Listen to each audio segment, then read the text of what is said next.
இந்த பக்கத்து இந்த மரங்களும் நல்லா இருக்கு. ஆனால் ஜூம் பண்ண கிளாரி அங்கே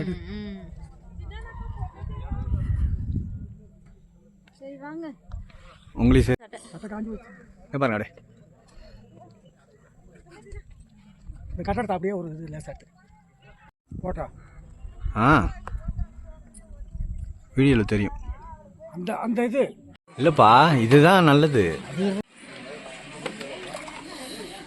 இதுவே வந்து ஒரு வில்லேஜ் இல்லை. சூப்பர் ஃபேண்டாஸ்டிக் கைஸ் பனியெல்லாம் மூடிடுச்சு சுத்தமாக. யார் எங்கே இருக்காங்கன்னே தெரியல. இது ஃபால்ஸ் வேறு மட்டும்தான் தெரியுது, வேறு எதுவுமே தெரியல. Complete smoking.